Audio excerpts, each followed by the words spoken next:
अस्सलाम वालेकुम दोस्तों, मैं हूं सईद उमर फारूक अपने चैनल उमर स्पीक्स की एक और एपिसोड के साथ आपकी खिदमत में हाजिर हूं। दोस्तों, जैसे पिछले कुछ दिनों में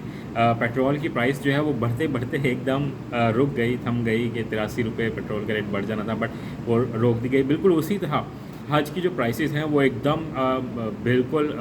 पीक पर जाने वाली थी, तो उसको किसी हद तक अभी फ़िलहाल रोकने की, टैकल करने की कोशिश की गई है। तो इसके बारे में मैं कंप्लीट आपको अपडेट दूंगा, बट वीडियो स्टार्ट करने से पहले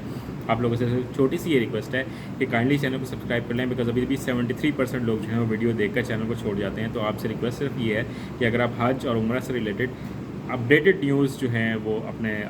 सुनना चाहते हैं, जानना चाहते हैं, तो इस चैनल को ज़रूर सब्सक्राइब करें। तो ख़बर ये है जनाब कि सऊदी गवर्नमेंट ने 2 दिन पहले ऐलान किया था और उनके मीडिया ने इसको अपने तमाम चैनल्स पे भी शो किया कि जो कोटा है वो तमाम जो हमारे साउथ एशिया है उसके लिए उन्होंने डिफ़ाइन किया, पाकिस्तान, इंडिया, बांग्लादेश, श्रीलंका,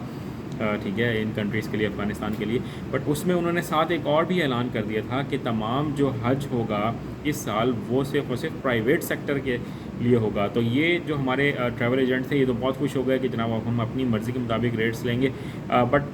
पाकिस्तानी गवर्नमेंट ने फ़ौरन एक्शन लिया और जो हमारे जो डीजी हज हैं और जो हमारे वज़ारत मज़हबी अमूर हैं उन्होंने फ़ौरन सऊदी गवर्नमेंट के साथ कांटेक्ट किया और उनसे रिक्वेस्ट की कि कम से कम पाकिस्तान के लिए ये जो रूल है उसको रिलैक्स कर दिया जाए और तमाम कोटा जो है वो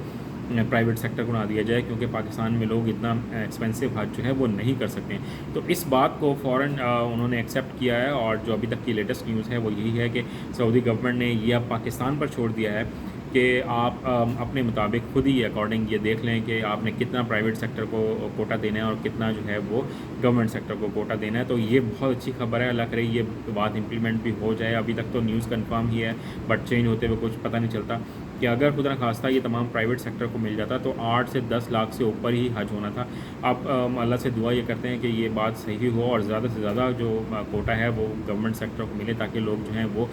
कम प्राइस में हज कर सकें। और जो हमारे वज़ारत मज़हबी अमूर हैं तो उन्होंने भी यही एक सियासी बयान भी दिया है कि क्योंकि PTI की गवर्नमेंट अब चली गई है तो अब हम बहुत से कामों को सीधा करने की कोशिश करेंगे और ये जो हज का निज़ाम है, हज का जो सिस्टम है, इसको मज़ीद इम्प्रूव करने की कोशिश करेंगे और ज़्यादा से ज़्यादा गवर्नमेंट सेक्टर को कोटा मिलेगा। तो उम्मीद यही करते हैं कि हज का जो खर्चा है, जो एक्सपेंसेस हैं वो ज़रा कम ही रहें ताकि लोग ज़्यादा से ज़्यादा हज कर सकें। आज की वीडियो में सिर्फ इतना ही कहना था। कोई कमेंट सेक्शन में कोई क्वेश्चन हो तो आप पूछ लीजिएगा, मैं ज़रूर इंशाल्लाह उसका जवाब दूंगा। चैनल पर अगर नए तो चैनल को सब्सक्राइब कर लीजिएगा। अपने घर वालों का बहुत ज़्यादा ख्याल रखिएगा और हज और उम्रा पर जाएँ तो मुझे भी अपनी दुआओं में याद रखिएगा। अल्लाह हाफ़िज़।